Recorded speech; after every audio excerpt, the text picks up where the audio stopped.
اس سلسلے میں خاص طور پر 9 ذی الحج کے روزے کی فضیلت بہت آئی ہے۔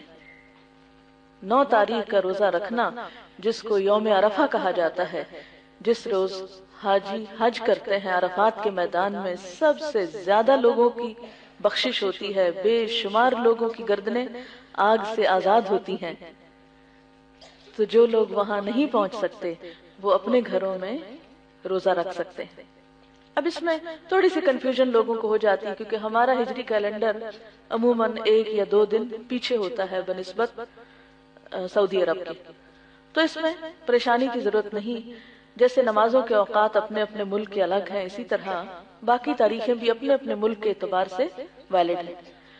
ورنہ آپ یہ بھی کر سکتے ہیں کہ آپ اپنی 9 تاریخ کو بھی روزہ رکھ لیں، اور جس دن وہاں حج ہو رہا ہو اس دن بھی روزہ رکھ لیں، کیونکہ صرف ایک ہی روزہ نہیں بلکہ ان سارے دنوں کے روزے کی بہت فضیلت ہے، 9 دن کے روزے کی۔ حضرت حنیدہ بن خالد اپنی بیوی سے اور وہ رسول اللہ صلی اللہ علیہ وسلم کی زوجہ مطہرہ سے روایت کرتی ہیں، وہ فرماتی ہیں کہ رسول اللہ صلی اللہ علیہ وسلم 10ویں محرم اور ذی الحج کے 9 دن اور ہر مہینے کے 3 دن اس طرح کے پہلی پیر اور 2 خمیس روزے رکھتے تھے۔ تو اس سے کیا پتہ چلتا ہے اس روایت سے کہ آپ صلی اللہ علیہ وسلم نے ان 9 دنوں کے بھی روزے رکھے ہیں، ٹھیک ہے نا؟ یعنی پورے 9 دن بھی آپ روزے رکھ سکتے ہیں۔ اگر ہمت نہیں تو 1 دن رکھ کے 1 دن چھوڑ بھی سکتے ہیں، پھر 1 دن رکھ لیں پھر 1 دن چھوڑ دیں، جیسے صوم داؤدی تھا۔ تو جو آپ کو سہولت ہو، ورنہ 1 دن کا روزہ تو لازمی رکھیں، اور وہ کیا 9 ذی الحج کا۔ اس کا ثواب کیا ہے؟ صحیح مسلم کی روایت ہے، رسول اللہ صلی اللہ علیہ وسلم نے اس روزے کے بارے میں فرمایا کہ یکفر السنۃ الماضیہ والباقیہ، کہ یہ روزہ گزشتہ سال اور آئندہ سال کے گناہوں کا کفارہ کرتا ہے۔ یہ روزہ 2 سال کے گناہوں کی معافی کا ذریعہ بنتا ہے، کیونکہ اس دن حج کے میدان میں، عرفات کے میدان میں بہت سارے لوگوں کی معافی ہو رہی ہوتی ہے، تو ہم بھی ایک چھوٹی سی عبادت کر کے ان کے ساتھ شریک ہو جاتے ہیں، ہم آہنگ ہو جاتے ہیں۔ اب آپ کیا کریں؟ اس روزے کو خود تو رکھیں گے، لیکن گھر والوں کو کیسے بتائیں گے؟ آپ اس حدیث کو لکھ کر کہیں لگا سکتے ہیں۔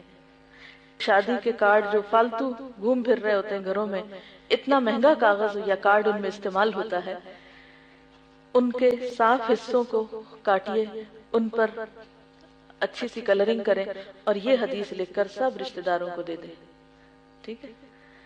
اس کے علاوہ یہ ہے کہ یہ بروشر جس میں یہ سارے مسائل موجود ہیں، تقریباً یہ چھپا ہوا بھی موجود ہے، آپ یہ بھی ایک ایک بھیج سکتے ہیں، دے سکتے ہیں، تاکہ وہ خود بھی پڑھ لیں۔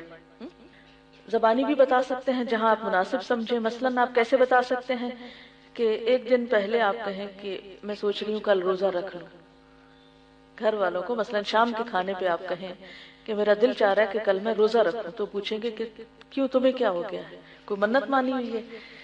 تو آپ کہیں گے کہ نہیں، کل کے روزے کی یہ فضیلت ہے۔ تو وہ کہیں گے کہاں لکھا ہوا ہے؟ تو آپ لکھا ہوا نکال کے دکھا دیں۔ پھر اگر وہ رکھنا چاہیں تو ان کو بھی سویرے جگا دیں، اور اگر وہ نہ رکھنا چاہیں تو ان کو برا بلا نہ کہیں۔